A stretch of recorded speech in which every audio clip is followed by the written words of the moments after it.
Bom dia, povo de Deus, graça e paz. Manhã de segunda-feira, mais uma segunda-feira começando e nós estamos aqui dando continuidade ao nosso bate-papo sobre família. Não é fácil falar sobre o tema família, né? E nós estamos falando desde o mês passado, são 30 mensagens sobre família que nós estamos trazendo todos os dias pela manhã. E hoje nós vamos falar sobre família e compaixão. Mas antes disso, nós vamos falar com Deus. Amém?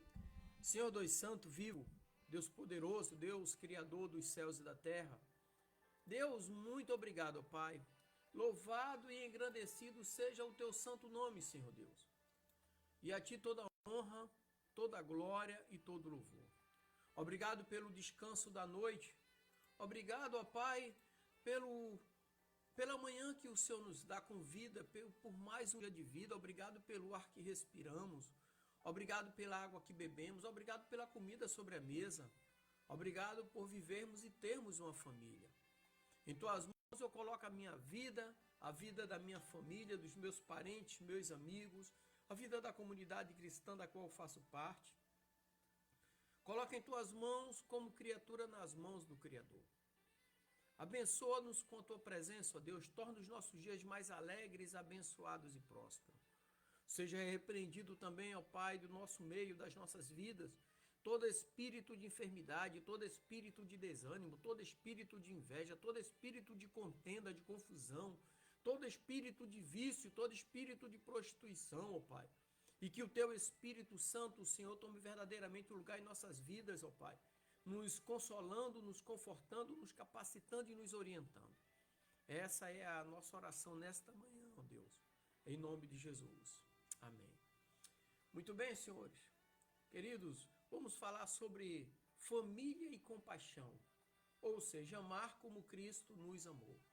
O texto que eu quero usar está aqui na carta que Paulo escreveu à igreja de Éfesos, a carta aos Efésios, capítulo 4, versículo 32, que diz o seguinte: E sede um para com os outros benignos, compassivos, perdoando-vos uns aos outros, assim como Deus também em Cristo vos perdoou. Aqui nesse texto, a exortação de Paulo aos Efésios, no capítulo 4, versículo 32, serve como um sumário ético do comportamento cristão na comunidade da igreja e, por extensão, a família. Então, a palavra benigno expressa bondade, que é gentil e amável. Já a palavra compassivos implica um sentimento profundo de empatia pelo próximo, pelo outro. Aí vai refletir a compaixão de Deus pela sua criação, a compaixão de Deus pela humanidade. Então, o perdão, que nós já falamos aqui em outras mensagens, né?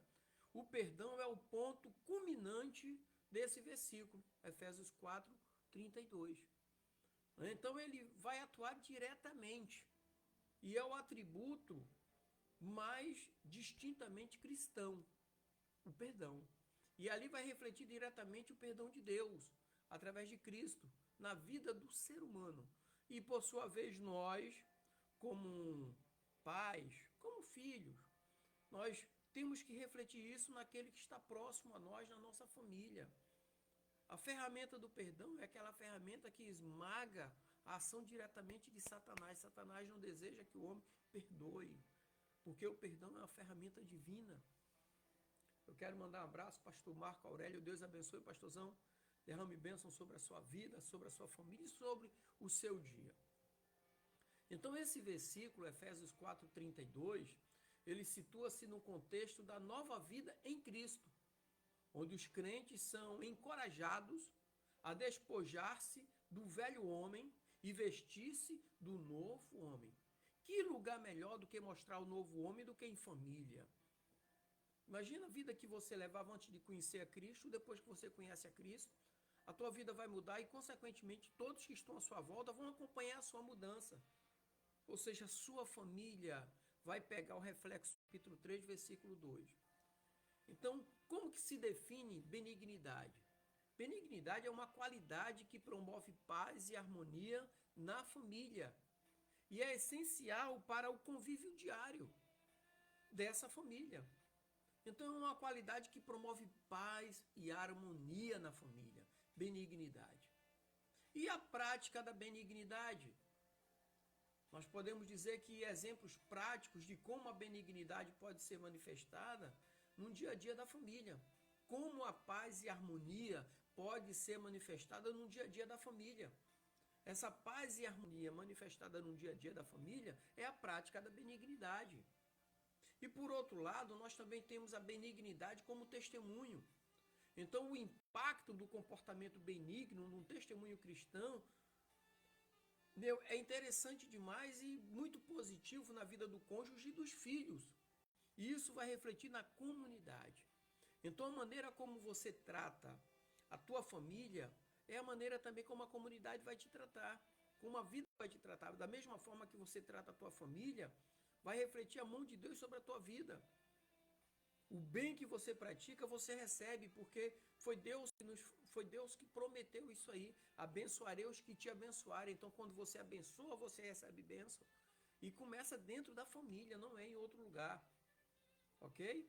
O segundo tópico que eu quero tratar aqui é sobre a compaixão entre a família, a compaixão na família, a compaixão entre parentes.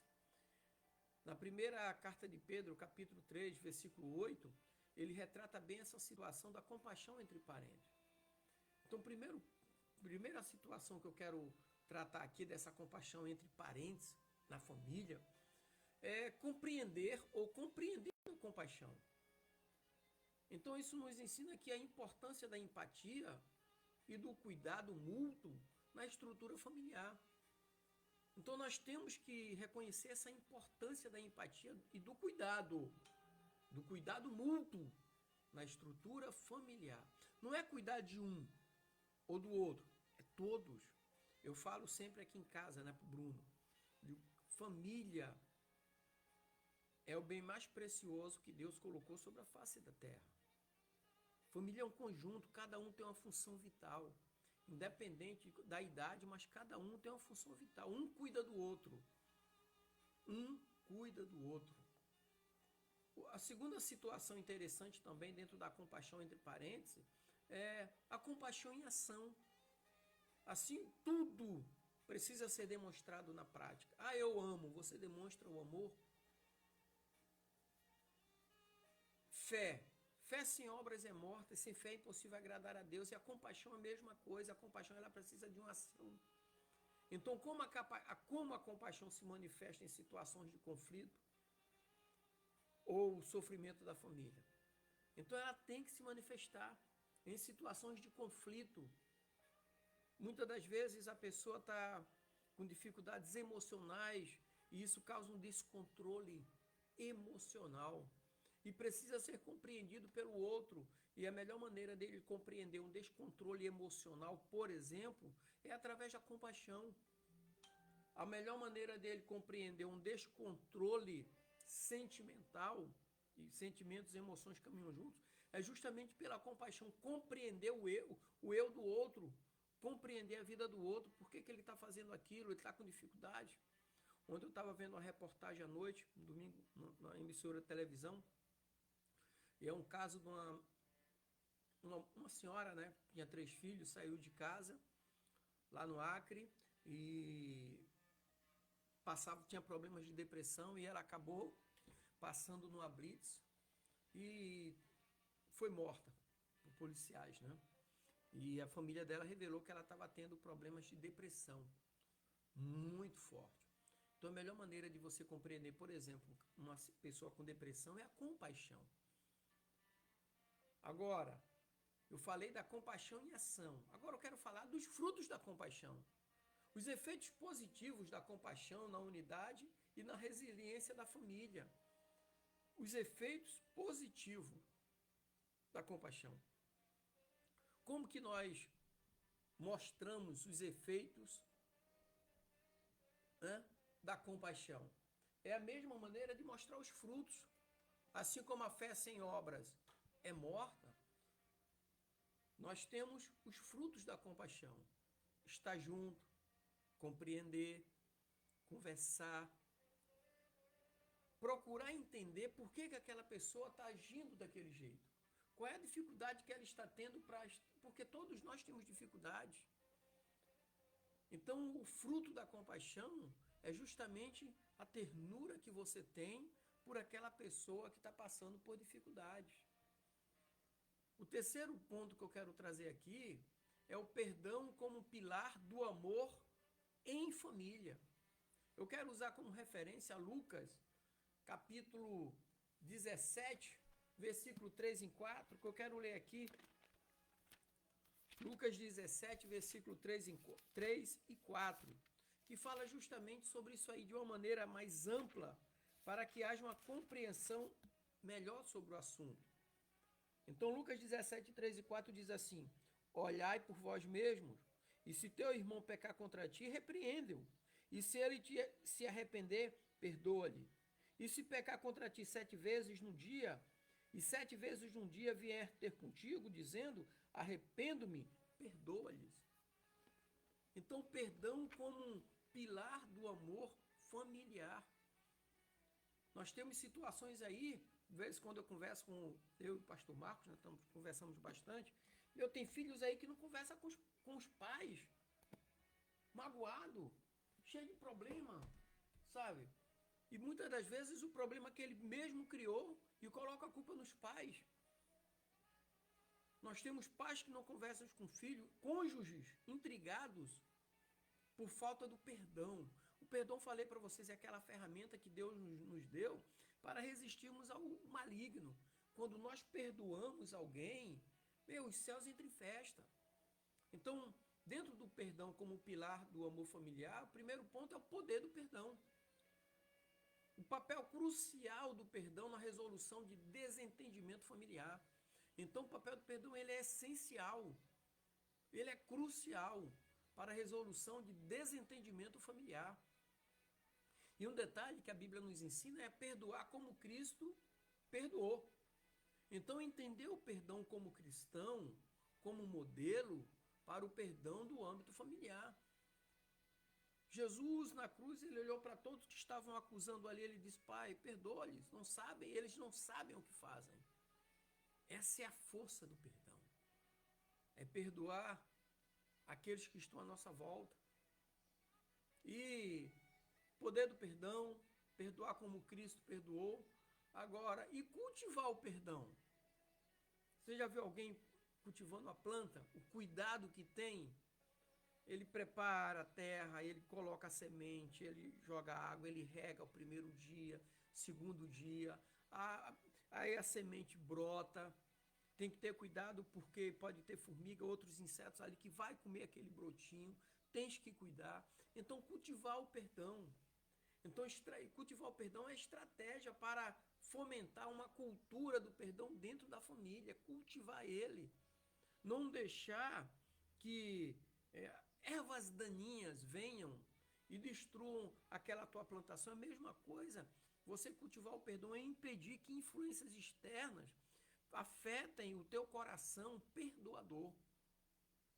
Coração que ama é coração que perdoa. Então eu quero, meu querido amigo, meu irmão, minha irmã, concluir nessa manhã dizendo que o perdão é algo que é consistente na vida das pessoas. Eu quero dizer que o texto que Paulo usou aqui como referência, sede um para com os outros, benignos, compassivo, perdoando uns aos outros, assim como também Cristo vos perdoou. Não é fácil viver em família, mas também não é difícil. Agora, é fácil viver em família quando a compaixão está enraizada no nosso coração. Compaixão no coração é sinal de que Cristo, de que Deus está governando a tua vida. Que Jesus já bateu na tua porta do teu coração, você abriu, ele entrou. E todas as vezes que o diabo bate a porta do coração em que Cristo habita, ele não encontra lugar. porque já está preenchido por Cristo, pelo amor de Deus. Amém? Então, que Deus abençoe a sua vida, dê uma semana alegre, abençoada e próspera. Ontem eu contei eu ouvi uma história bem interessante na televisão, que aquilo me marcou.